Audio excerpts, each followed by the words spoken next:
어떤 책이죠? 그들은 왜 최후의 승자가 되지 못했다. 그 역사적인 중요한 이벤트들을 게임 이론으로 설명한 책. 일본에서는 적은 혼노주에 있다 이 말이 굉장히 유명하고 항상 적은 좀 내 근처에 있고 주의를 해야 된다 이 말이 굉장히 유명하죠. 그거랑 관련된 게 우리 프리고진입니다. 제가 추측을 하나 해보자면 제가 프리고진이라면 멈출 수 있는 유일한 카드는 핵 올라가다가 시설을 얻은 거죠. 그래서 저가 3일에서 나갈 때 위에 상무가 저한테 뭐 내가 너한테 얼마나 잘해줬는데 이런 식으로 말을 하는 거예요. 기억이 근데 나요? 잘해줘서? 전혀 기억이 안 나요. 잘해준 걸 기억을 못해요. 내가 다 꼼꼼하게 혼자서 평가를 해가는 게 맞는지 아니면 위임을 하는 게 맞는지. 위임을 하긴 하되 용공행상을 늦추는 게 제일 좋은 것 같아요. 그럼 불만이 쌓일 수도 있잖아요. 그러니까. 계속 이제 나중에 너 벤츠 사줄게. 지금 참어.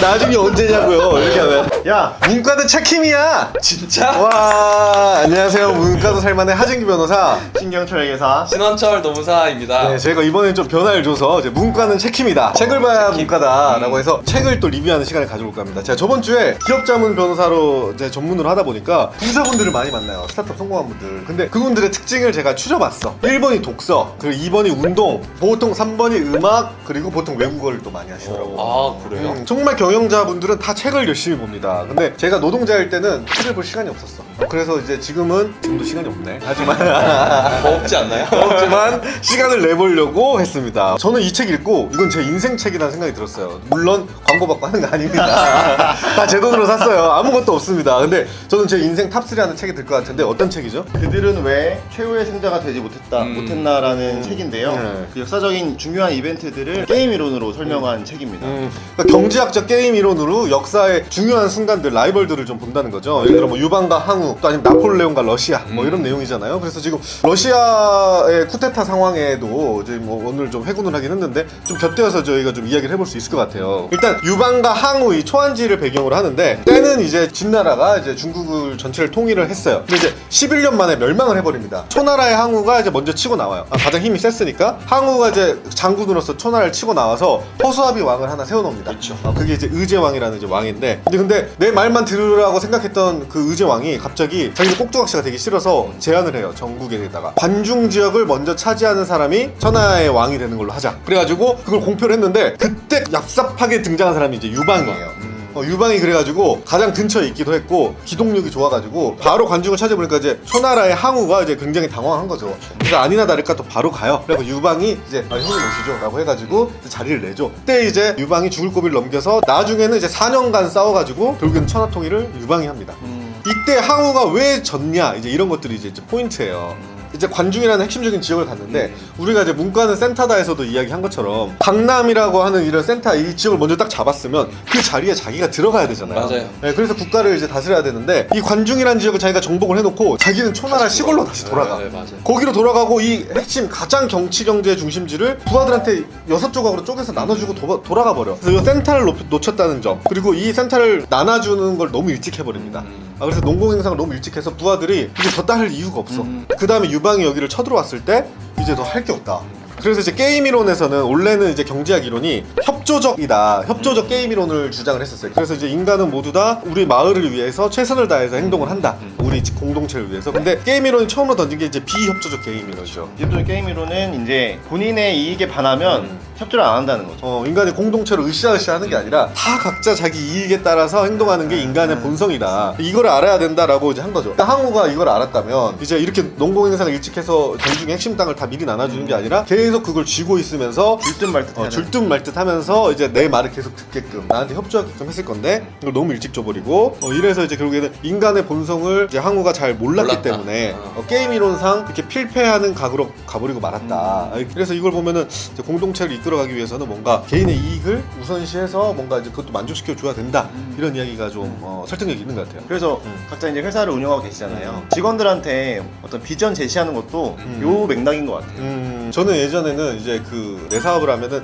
일요일이 막 설렐 줄 알았어. 내일 일하니까 신나서 내일 또 나가야지. 근데 그거랑 좀 다른 게 이제 뭔가 쫓기는 느낌이 들거든요. 근데 뭐가 쫓기냐고 생각해보면 일단 고정비에 쫓기고, 근데 원시적으로는 근데 고차원적으로는 직원들의 이제 수준이나 이제 기대치가 높아지잖아요.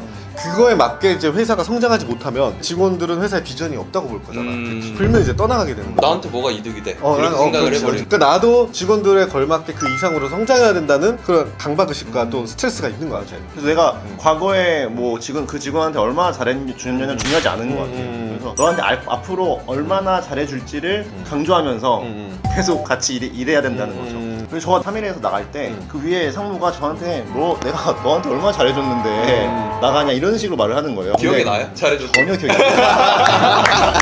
잘해준 거 기억을 못해요. 사람들은. 여기서는 그 말이 나와요. 이게 상사는 맞아. 내가 얘한테 잘해줘서 얘가 나한테 잘해줄 거를 기대하면 안 되고 맞아요. 내가 잘 나가서 이 사람이 나한테 앞으로 더 뭘 받을지를 기대하게끔 만들어야 된다. 앞으로에 대한. 어. 근데 확실히 유방이 이제는 그 항우를 제끼고 나서는 항우가 잘못했던 걸 좀 바로 잡는 것 같아요. 예를 들어 이제 보상을 최대한 느리게 해주면서 뭔가 기대감에 대한 거를 계속해서 뭔가 던져줬던 것 같아요. 실제로 줬던 것보다. 끝까지 손에 잡고 그러면서 이제 유방이 이제 한마디로 공신들을 대규모로 이제 제거하기 시작하는데 그 중에 핵심적인 공신이 한신이에요. 한신이 아주 대표적인 유방의 충성스러운 부하이자 장군인데 어느 정도냐면 실제로 나머지 이제 4-5개 나라들을 다 정벌한 거는 한신이야.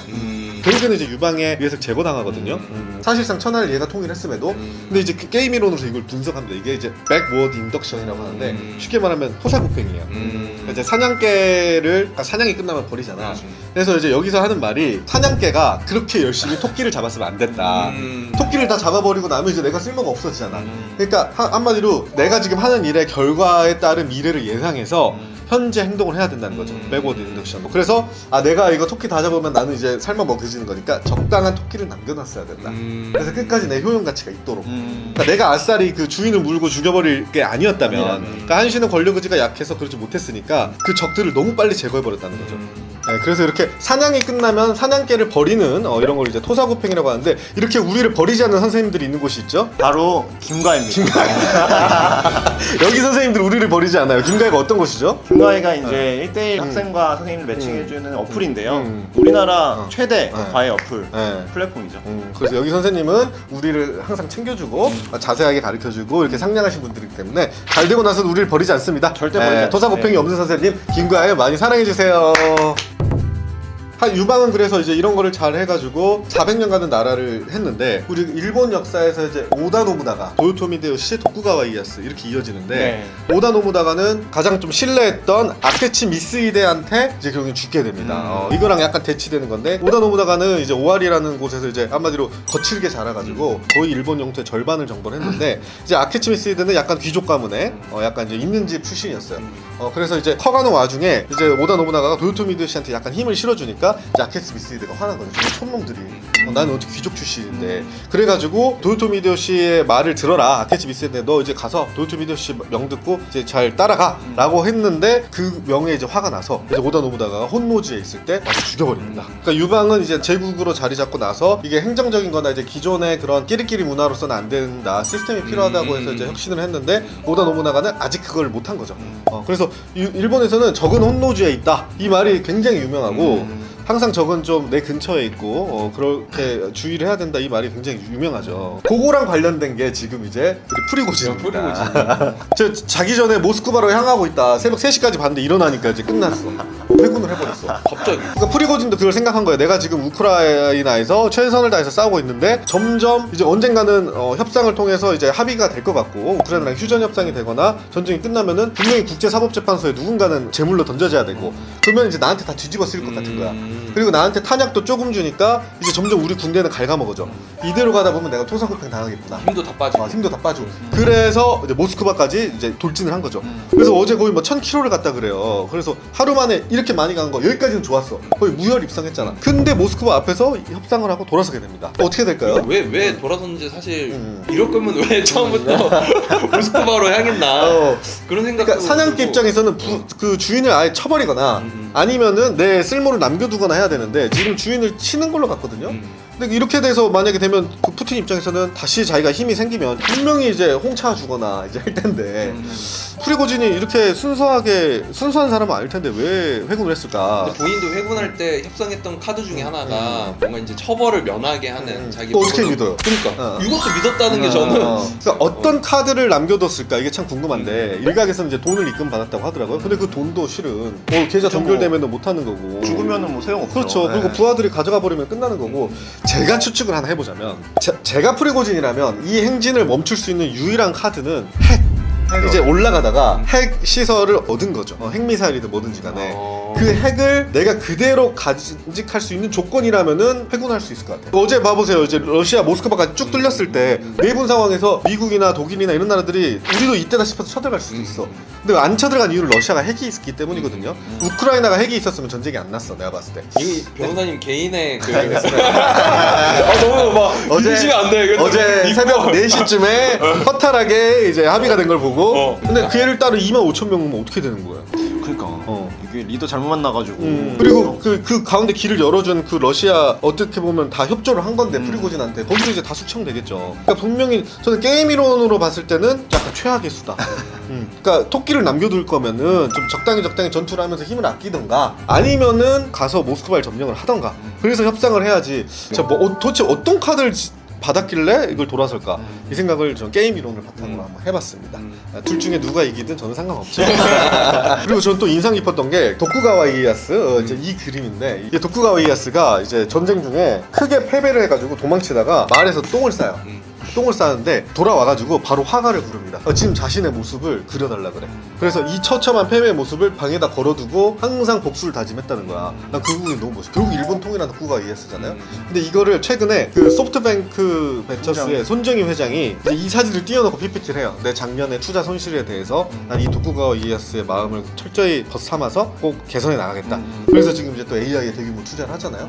이런 역사 속에서 이제 뭐 교훈이나 정신 우리가 좀 다시 생각해 볼 수 있는 것 같아요. 근데 플러스 해가지고 물론 이제 승자가 그 기록이 남긴 하지만 도쿠가 이에야스의 그런 사후 평판 이거에 있어서는 굉장히 거짓말 잘하고 약간 야비하고 이런 식으로 이제 평판이 남았다고 하더라고요. 그래서 과연 승자가 좋게만 남진 않는 건데 내 평판과 명성을 좀 따를 것인지 내가 죽더라도 그 명예로운 죽음을 선택할지 그거는 또 개인의 차이가 있을 것 같아요. 게임 그래서 이론과 별개. 앞서 얘기 나왔던 건데 한신도 나중에 자기가 팽 당할 걸 예상해서 뭐 자기의 문격이라든지 이런 거를 평판을 안 좋게 했었어야 된다라고 하는 부분도 있긴 하거든요. 일부러 네네네. 그래, 무능력해 보이도록 그래서 유방이 견제 안 하도록. 네네네. 네. 근데 그렇게 됐으면 역사 속에서는 비겁한 놈으로 남았을 것이다라고 하시는데 그거는 약간 자기 선택인 것 같아요. 순간의 이제 이론을 택할지, 순간의 이론보다는 게임 이론을 분석해서 역사의 이름이 남는 길을 택할지 이런 것들에 또 이제 또 갈림길이 있겠다. 어떨 것 같아요? 저는 오래 살아야죠. 순간이 더 중요하다. 어때요? 저도 비슷한 선택을 할 것 같은데 그래서 여기서 말한 그 한신이라든지 하나다 유키무라라든지 이런 사람들이 더 각광받는 게 일반인들 그렇게 할 수 없으니까. 죽어서의 명예를 택한 사람들이죠. 그 사람들이 사육신들이 대단한 거야. 나중에 명예롭게 이렇게 하는 것도 이제 명예롭게 죽어서 그런 거잖아요. 그리고 일반인들 그걸 따라가기가 힘드니까 그걸 보면서 뭔가 본받을 수 있고 아 그래 대단한 사람이다라고 인정을 누구나 할 수 있는 것 같아요. 그래서 우리 중에는 좀 남을 사네요. 변호사님. 명예로운 길을 택할 겁니다. 실제 그 상황이 있어봐야 알겠지만 일단 말은 저는 진짜 좋아하는 말이 그 영화에서 이제 만주어 대사로 나온 건데 살아도 그냥 살지 않고 죽어도 그냥 죽지 않으리. 전 이 말 진짜 좋아하거든요. 뭔가 의미 있는 죽음을 꿈꾸면서 이제 사는 게 있어 보이는데 또 그 상황이 돼봐야 알겠죠? 칼이 목 앞에 있으면은 또 달라질 수도 있어요. 아, 나는 칼에 목 앞에 있는 거는 진짜 견딜 수 있을 것 같은데 고무는 못 견딜 것 같아. 손톱 닦아도 사망에 이렇게 됐어요.